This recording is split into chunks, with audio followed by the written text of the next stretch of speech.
You're watching the Eternal Tournament Series. And welcome back to round 4 of the Eternal Tournament Series. I am Sir Rhino, and joining me today, and still with us, is Calimdir. How are you doing, Calimdir? I'm doing all right. I'm excited for this matchup. Now that I'm actually looking over the list, there's some pretty spicy cards in the sideboards that I'm excited for you to see. All right, well, we'll touch on those, but first let's get to the meat of what's going on here. We've got a pair of undefeated players clashing with each other.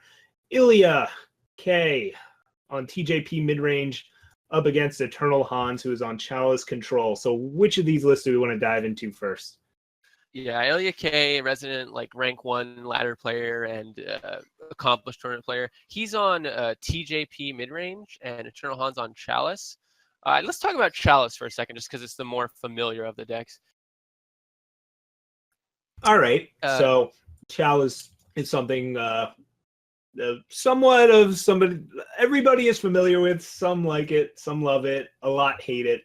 But there's no denying it's a fun deck. So let's break down what Chalice Control is trying to do here and what new goodies it's got from the new set. Yeah, so essentially Chalice Control is trying to play with Chalice, or Crystalline Chalice is the namesake card, which is a 4-cost relic that you can pay to give a unit with 2 attack or less, +2/+2, and draw a card. You also exhaust the unit. So essentially what you're doing is you're playing a bunch of units like Kothon, Temple Scribe, Lumen Defender, Combra Healer, just blockers, early game units, card advantage cards like Temple Scribe and Amber Acolyte, and just clogging up the board and drowning your opponent in card advantage with this Crystalline Chalice. And then you back up that strategy with cards like Channel the Tempest and Harsh Rule to stabilize and close out the game. All right, so the notable new cards that Chalice got, it's a deck that's been around a while, but it's got some new goodies. Kothon the Far Watcher is in here, just a brutally efficient Huru 2-drop to 2/3 for 2 with endurance. You can ultimate it later on to get an extra flyer and give him flying. Island's Choice is a cool conditional removal spell / counter spell. But really the really cool addition here is Waystone Infuser as a 2/of. What do you think of that card and what's it doing here? Yeah, I think Waystone Infuser is actually very good in these grindy time metagame that we're seeing right now, just because it's so much card advantage. You can obviously use it with Chalice, and then as it sits out on the field, as you have all your little, as you have your Lumen Defenders or whatever else you have blocking, you're just going to be drawing even more cards. You're going to find more Chalices. You're going to find your Channel of Tempest faster, and you're going to be able to play the influence to play Channel of Tempest, because Channel of Tempest is a 4 primal card. Yeah, Waystone Infuser just doing everything Chalice wants to do. It crucially has 2 attack on its own. It has warp itself, which is cool. You can warp it off the top of your deck, and yeah, making you able to just warp in power for the rest of the game is also sweet. On the other end, we've got IlyaK bringing a TJP mid-range list, which doesn't feature quite as many new cards, but still a pretty crucial change here. So let's check that out. Yeah, so TJP mid-range, this version, it is very similar to a deck that I ran in an LCQ for Season 3, I think, which then Love Up brought to the Invitational, where he got, I believe, 2nd place. And that was, so it was pretty popular for a time. And then IlyaK has been the only person who's been developing that list since. He's done a lot of variations of it. This particular variation is really tuned for this. He's expecting a lot of praxis, right? You can see in his card choices like multiple predatory Carnosaurs and just like a lot of big units and obelisks, and not a lot of interaction with other non-unit based strategies. All right, and looks like the game is underway. The challenges are out, and there's something really funny here in Eternal Hans' hand, and that's this Fire Sigil. We didn't talk about it as we were going over the decks, but this Fire Sigil does serve a purpose. Same with those Seed of Fury, Skycrag banners and stuff. It's not good here, but what is it for? So yeah, I was excited to talk about this. So Eternal Hans is splashing. He's 4 faction Chalice. The card that he is splashing for is just 1 card, I believe, and it is Knuckle Bones, and it is in his sideboard. It's not currently in his deck, so we won't be seeing that now. But I'm assuming that's for control mirrors or something. It is a really spicy include. Yeah, Knucklebones Chalice. Some Chalice decks have been using it as a finisher in lieu of like Great Parliament, because Knucklebones gives you a lot of random cards, but a lot of those cards can still get hit by Chalice, and then you just keep drawing even more cards. Like Chalice is already trying to beat you to death with bad cards, essentially, and Knucklebones is just more of the same. So we'll be interested to see if that comes in. Yeah, Probably not for this matchup. I'm kind of in awe here at IlyaK's opener. He had the Mhm. perfect 3 faction hand there, where he just curved out into Kothon, from Kothon into False Prince, which is a double Yeah. time card, a turn after a Justice Primal card. So he's living the TJP dream here. Yeah, that's pretty wild start from Ilya, just not having the issues of power that you would expect from this deck. I mean, turn 5, 4 time influence, 3 justice influence, double primal influence is just wild. But here comes the attack in. Desert Marshal going to get a silence. Ilya opting to buff a frog here instead of playing something like Obelisk. A reasonable move, especially when you have a Marshal of your own to develop, and Yeah, ends up otherwise losing the the frog. Kothon. If he plays the Obelisk, the frog just dies to the healer, and he wanted to get in that 1 damage.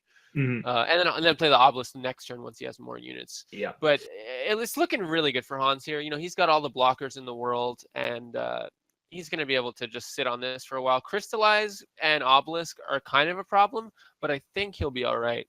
Yeah, I mean, speaking of Crystallize, like silencing these Kothons not only shutting off the ultimate, it's shutting off Endurance, which means if a Crystallize does end up coming out at some point, it will stun this Kothon.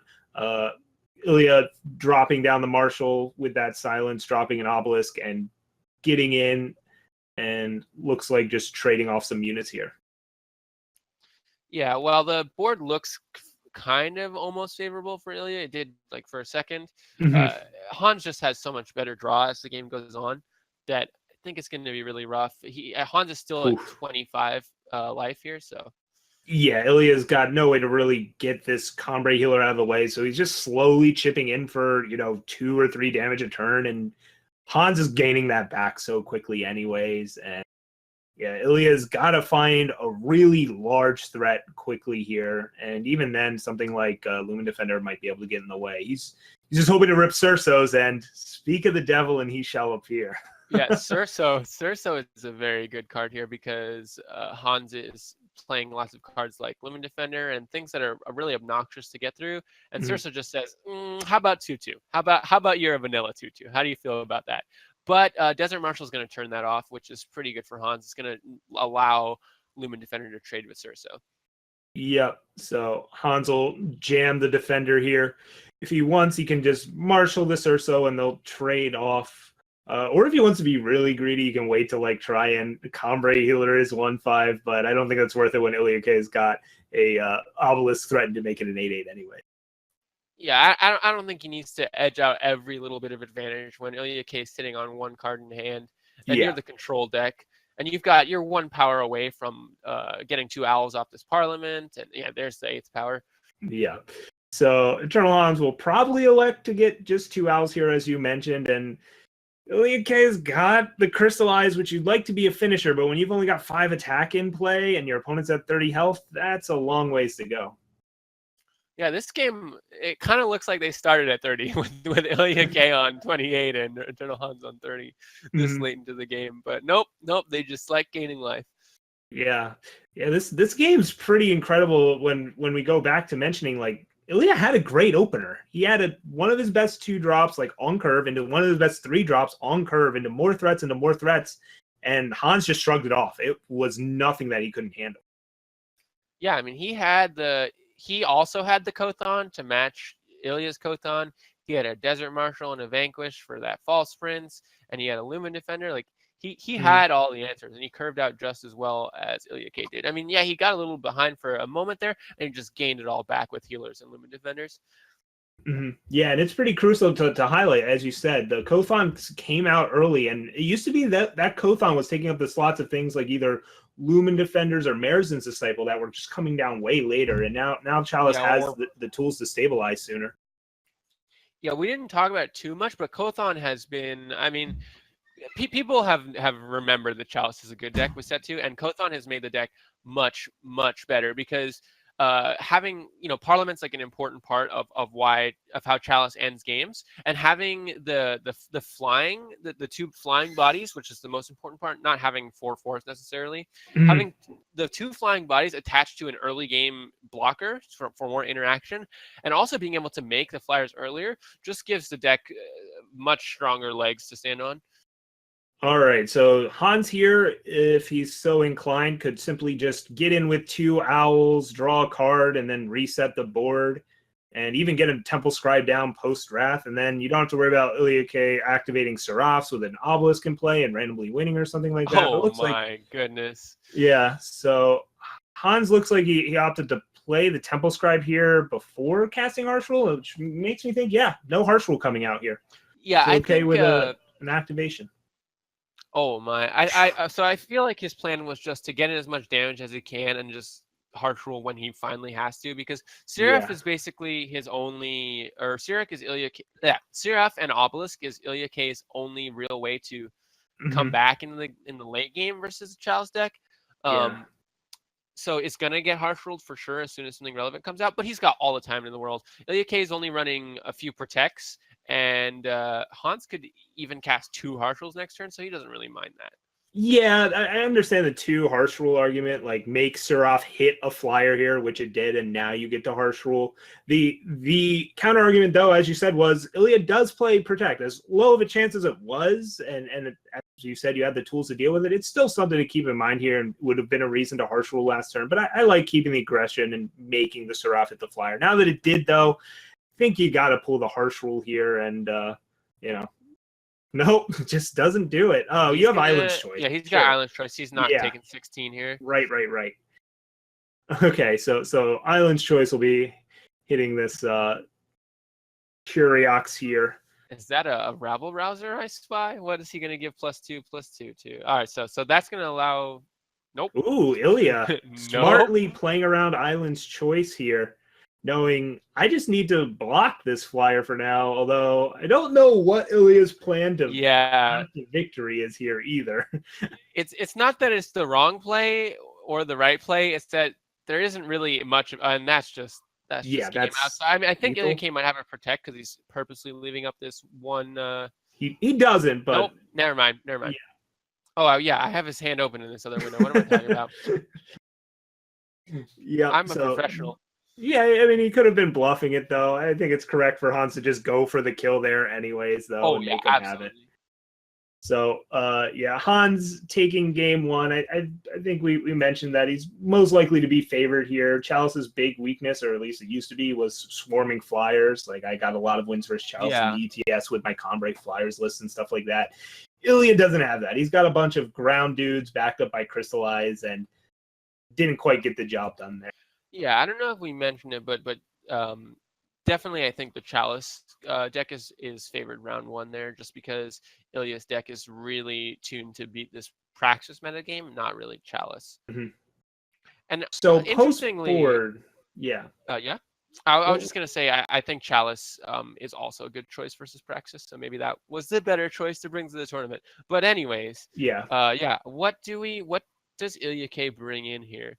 Notably, like, the Stand Together and Island's Choices are very tempting, as well as potentially just Reality Wardens for more threats, but I'm not sure.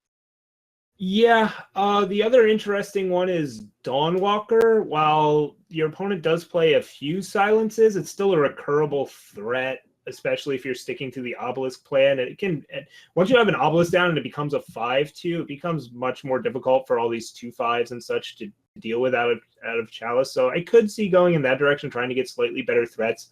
It's tempting to bring in something like Decay, but ultimately I think you'd just rather be aggressive and get to a point where your opponent can't afford to Chalice their own units and lose those blockers. So I'm not the biggest fan of bringing in Decay in this match. Out of the Chalice deck, I don't think we're going to see Knucklebones, are we? No, I really don't think we're going to see Knucklebones. I'm not sure how I feel about the Dawnwalkers. It depends on what IlyaK is cutting from his list, right? Like, I don't have his list. It depends on what he cuts out. There are a few choices, but I feel like the most important thing is really getting a board out and then protecting it, because getting value out of Dawnwalker is not how he wins this game. He doesn't Right. want to be like, oh, harsh rule, okay, I'll play like 2 more threats. He wants to Mhm. get the board and then just close it out from there, because otherwise he has no chance trying to grind it out with the grindiest deck on the planet, Knucklebones Chalice. Obviously, he's not bringing in Knucklebones, but Yeah. you know. Yeah, it's not as much about value out of Dawnwalkers as it is pressure, and that they have 4 attack and cost 3. But Yeah, exactly. this game is underway. Ilya's got the turn 2 Awakened Student into turn 3 Kothon. This Awakened Student's already a 3/3, so Kothons can't block it, even if Desert Marshal were to silence it. But Han's getting down this Kothon to bounce off the Kothon mirror here, and we'll see if IlyaK can keep curving out and keeping up the pressure. We know he's got a Cerso lurking him, but doesn't even have a second time source yet. So he's going to need some help to keep up this pressure other than just this Awakened Student. Yeah, so he brought in the Dawnwalkers. I think potentially it was just, cutting enough cards, cutting like combo healers and things like that. He found room for it. Yeah. Yeah, found room for it, but can't cast it as, again, no double time here. And which means he also can't cast Cerso, notably. This is the issue you can run into when you're trying to play aggressively tilted aggressive decks, or or 3-faction decks. You can't cast your threats on time. It doesn't matter how threatening they are, and Ilya's finding that out right here. I personally prefer to play control tilted aggressive decks, but that's just me. Yeah, I'm gonna say a lot of dumb stuff today. But okay. Ripping an Obelisk there is pretty big. Pushes through the Kothon, gets another trade off this Desert Marshal, and Eternal Hans doesn't have a harsh rule in hand, and that's what Ilya's banking on with that play. Yeah, so the difference between starting off your game with Awakened Student versus starting off your game with Kothon is huge, and we're seeing that here. Yeah. And also, Hans has not drawn a Vanquish this game. Yeah, no Vanquish, no harsh rule. Also not on double time, so can't play the 2/6 here. I don't know if he'd want to anyway. He'd rather get 2 units down. And yeah, Eternal Hans opting to silence the Kothon. The Awakened Student's already big enough. Silencing is not going to make a difference. Better to take out the flyer. Yeah, and also stop the body. Like, the flying isn't that big a deal because he had another Desert Marshal to stop the flying. It was really just adding another unit to the board. And the Awakened Student's already reached Abyss level size, So from Ilya's perspective, are you going to commit the Cerso or the 5/2 Overwhelmed Dawnwalker here? I think I like the Dawnwalker play, and that's and he agrees with you. Yeah, I like the Dawnwalker as well. Just because we have the Obelisk out, it's big enough that I think it's relevant enough to just play the Dawnwalker. Yeah, it's slightly smaller, but also leagues better against harsh rule, which is kind of what Hans needs here, and certainly doesn't have. So Hans is alive here between Desert Marshal and Kothon, but it's really rough, right? He chumps Awakened Student and silences and kills the Dawnwalker. But then the Awakened Student is just still there. The Awakened Student, for those not familiar, I'm referencing a Magic card when I say Abyss, but Awakened Student, it basically reads, sacrifice a unit every turn for Eternal Hans. It's pretty rough. It's a rough spot to be in, but again, Eternal Hans can simply just draw a harsh rule here, and his problems will mostly be solved, although Ilya's got another Cerso coming after this one. So Hans going to have to, I guess, Wisdom here, but then you can't cast harsh rule, so he's got to find some... Yeah, I think he's got Permafrost. Okay, yeah, he would have had to have drawn like 2 Permafrost or Permafrost into Vanquish or something like that to get out of it. But instead, he gets Island's Choice, deals with one of them, but not 2, unfortunately. Yeah, so we're going to even this one up. The early turn 2 Awakened Student going the whole distance there. Ilya not being able to play his threats quite when he wanted to, or at least all of his threats, but still got enough pressure with those early drops backed up by an Obelisk to close this one out and get to game 3. This one's tied up 1-1. Oh, yeah. I think Ilya is going to be pretty happy with that. He basically got to execute his game plan. He got the Awakened Student out when he wanted it, and he didn't get, the sweet False Prince follow-up to Awakened Student, which is the dream in the TJP beatdown deck. But it was a perfectly serviceable start, and he closed it out just by playing enough units, and Hans not drawing the removal. Yeah, Hans finding his, all of the units that are good at chump blocking or getting upgraded by Chalice, but when your opponent's playing units that are that large that quickly, you have to start chumping before you want to, that's really not where Yeah, for sure. So do you think any changes are going to be made on either side? I think I'm watching IlyaK Cyber right now, and I don't know if he changed anything. Yeah, I didn't really check. Again, I don't know exactly what Han sided in game two. Like we just didn't see all the deck. Like I don't know how many permafrost came in, or if the extra Lumen Defender came in, or how exactly he changed around his unit base. But I may imagine there won't be any major changes. I don't think he's going to magically decide to bring in Knucklebones here or something. No. I think he did change a few cards because I saw IlyaK go straight to challenge and Hans reject it. Mm-hmm. So I think he probably like brought in Whoa. another Lumen Defender or something that Yeah. he didn't think he needed. We see the decay in Ilya's hand. Apparently, just wants to have an answer for that chalice in case the game goes long. And Hans, looking at a hand that's got 2 fire sources in it, where can't cast this Kothon, but can cast the Temple Scribe. Yeah, so I don't love decay from Ilya's side, but once again, I have to actually see what he cut. Like if he's just cutting removal or things that are just not relevant for the matchup, and he doesn't have anything else to bring in, it's definitely a serviceable card because it allows him to fight in the mid to late game in games where he normally shouldn't be able to. Yeah, I mean, off the bat, if you're Ilya, you're cutting the 3 Vanquish. But at that point, I'm already bringing in Stand Together and 2 Dawnwalkers. So then you're cutting something else for these decays. Maybe the Combre Healers or whatever. Yeah. And it's almost certainly going to get vanquished by Hans. Yeah, and this is a very real risk when you're running this really heavy 3 faction requirement deck, and your only real threats are Awakened Student and maybe Kothon early, and then you're really relying on getting your later drops. I think that was not as much of a symptom as the 3 faction deck as it just was the draw. Like there was also False Princes and Suras he could have drawn just didn't. Yeah. Instead he had a decay in hand, right? Yeah, you're correct. He didn't. The influence is not a problem.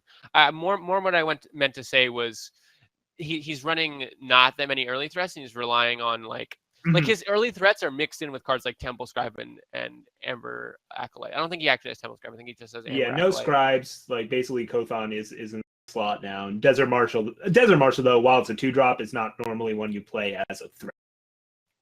Yeah, it's not a great threat, except for sometimes when you have to just give it accelerated evolution and get in with flying, Yeah. All right, so Kothon comes down here from Eternal Hans. Ilya will just silence that now and respect the island's choice by not swinging with Surso. Plus, Hans could just triple block anyways. Yeah, not only island choice, but it's just Surso looking really bad on the board with a bunch of 1/1s.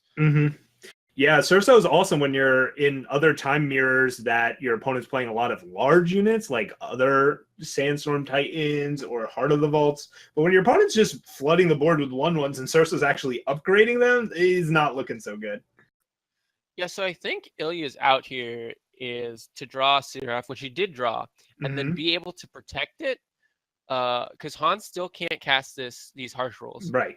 So if he can, because Seraph is his only value engine, whereas Hans has wisdoms and all kinds of stuff, but Ilya has the answer to Chalice. So as long as Hans doesn't get too ahead of him in other ways of card advantage, and Ilya can protect this Seraph, there's a chance that he could come through. Whenever there's a Seraph, there's a chance. Yeah. If Ilya can, if he rips a protect off the top, he's got a real shot here.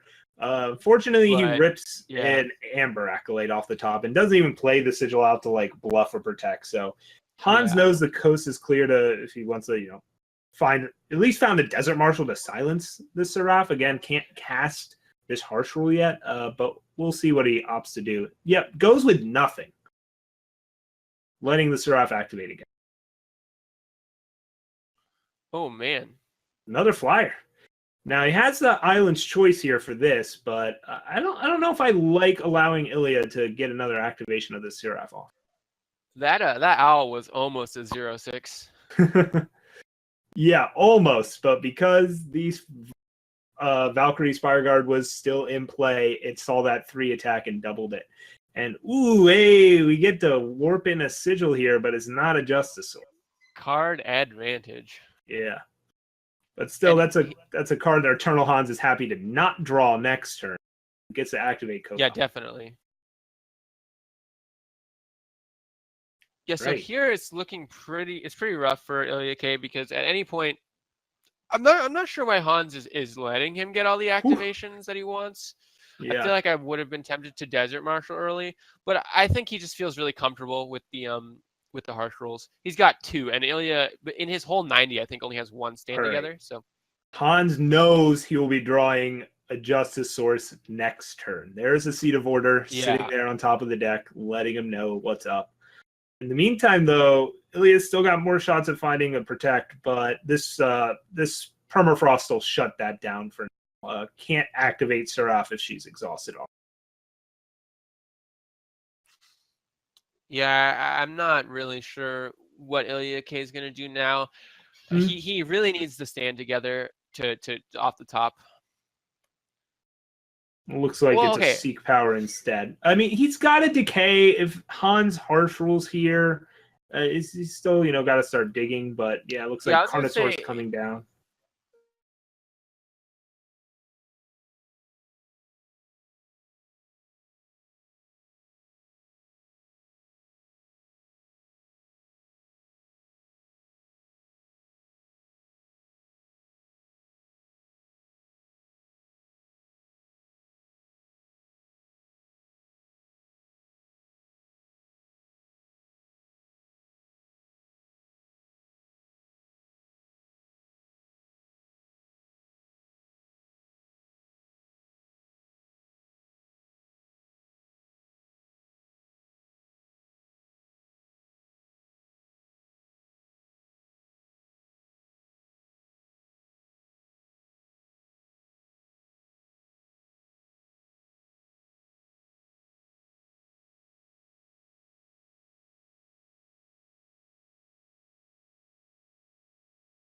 So greedy.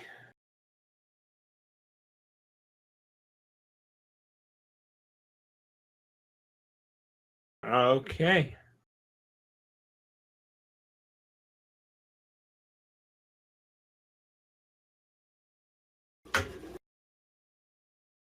Good day to have a backup producer.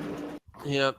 Yeah, the only thing I was gonna say before we got cut off was that Ilya's changes weren't actually like zero just because Hans has nothing after harsh rule, Right. but playing the Carnosaur into it, it puts him.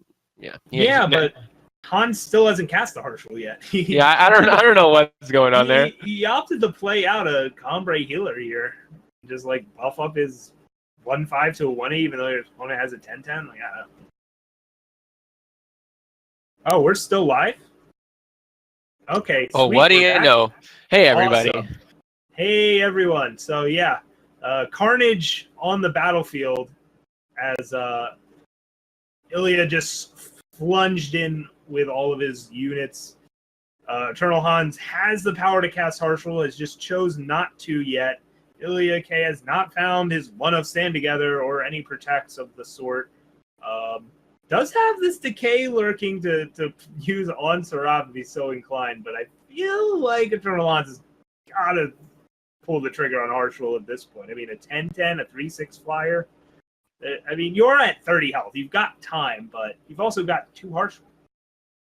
Yeah, decay on Seraph is pretty spicy here. I wonder how concerned he is about Chalice or what. Now he's got to be suspecting harsh rule. Yeah, you know what this is? Hans is seeing these pauses, thinking Stand Together, when it's actually just Decay that's live on this Permafrost. Yeah, that's pretty funny. Because So it is 3 cost. Yeah, by building up to 10 power, he can just like harsh rule twice next turn, and that's what he's planning on doing. It's like, my opponent has Stand Together. I'm going to keep making him build up a little bit more of a board. Now I have a 1/11, so that can block this 10/10. And IlyaK uses the Decay. Going to activate Seraph. I think that's the right play, just because he's not going to beat a Chalice. I mean, okay, maybe it's the wrong play considering the double harsh rule, right? Maybe after the triple harsh rule. Yeah. Maybe after all the harsh rules, if he kills a Chalice, maybe he can top deck a little better. So I don't know. It's debatable. Auric Bully, not really what he wanted to see there. He wanted a big flyer. He wanted an Ikaria, as you always do off of Seraph. Yeah, IlyaK simply wasn't really build this deck with Harsh Rule in mind necessarily to really attack it. Again, only one stand together in the entire 90, and just 3 protects total, and only 2 Dawnwalkers. Just a little soft to that. Was expecting a lot of time mid-range decks, and that's mostly held true. But the Chalice deck here doing what it wants to do, but crucially doesn't have a Chalice yet, and Ilya rips another Seraph here and gets another activation. Oh man, that's Even a gets the big value out of dinosaur. it. Yeah, Nice that's a stuff large here. dinosaur. And a permafrost, so he doesn't even have to harsh roll. I mean, I think he's going to, right? You need to Harsh Rule here. Your opponent's got a 12/12 and a Seraph. You can't just take one or the other. Yeah. But still a good pickup. Hey man, he's at 33. That's only like a 4-turn clock. All right, so Ilya now gonna flood the board with a bunch of small things, and Eternal Hans doesn't have a blocker for this yet. Have Miraculite something. Don't know if he'll play it here though, or if he'll have to. All right, Permafrost and just can take 4 damage for a while. At 33 health. Yeah, if IlyaK had just drawn Crystallize at any point earlier in the game, this would have been very different. Yeah, for sure. I mean, Hans didn't even have an Island's Choice or a Backlash or anything like that at that point. Speaking of, Wow. this Waystone Infuser is going to get him a body that's a great blocker and keep the cards flowing. Oh man, Waystone Infuser just showing off the power of the warp mechanic here. Yeah, Warp is awesome. We've seen it plenty on some other cards, but Waystone Infuser showing off what she can do as well. No, Waystone Infuser flexing those warp muscles. And the wisdom really good. So this is what IlyaK doesn't want to see. He not even needing Chalice to just get, and that's the 4th Harsh Rule, by the way. I'd just like to point that out. No Chalices yet before Harsh Rules. I think Hans is okay with that ratio for now. Ilya does crucially find to protect, but I don't know if that's going to be enough to withstand all of this removal that's in Hans's hand. And here we go. Waystone Infuser just keeping the action flowing, getting to warp in the Seat of Order. And crucially, Hans knows he's not drawing a power next turn, or he'd see it on top of his deck. That is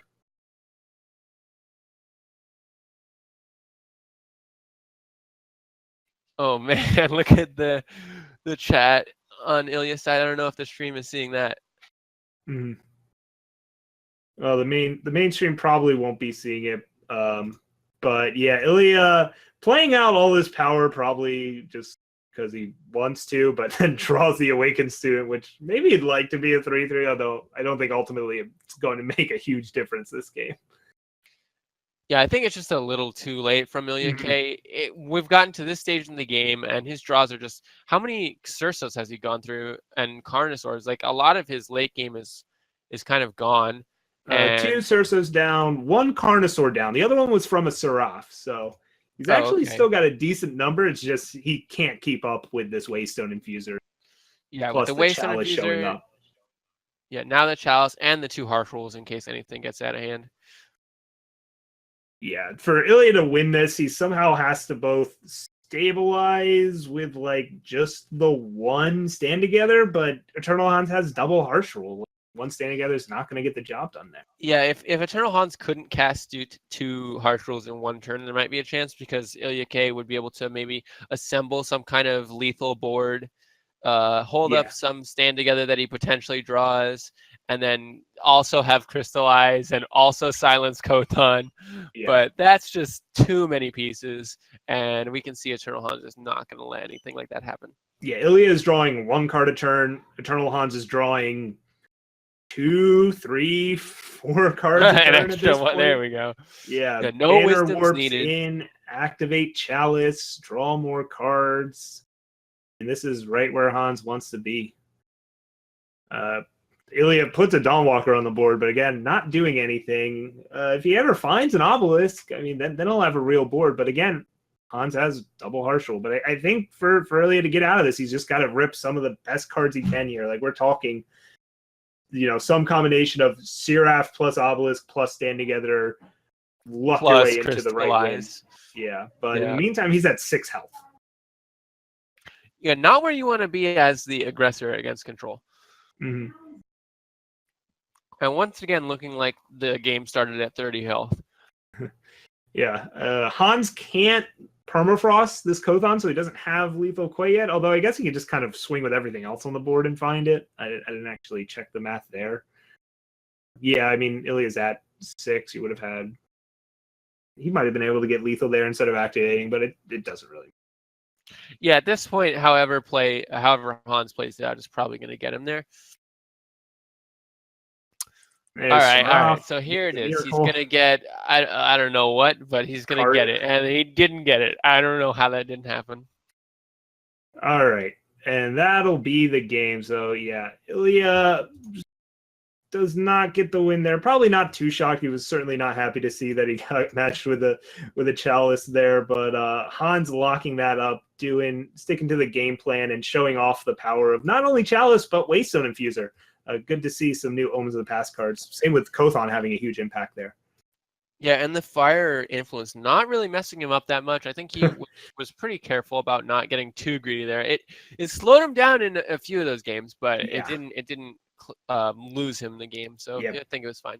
Pretty wild that he saw Fire Sigil in 2 of his opening hands. The are pretty low, but he managed to work through it anyway. So hats off to Eternal Hans, staying in the undefeated bracket, certainly a heavy favorite to make top 8 at this point.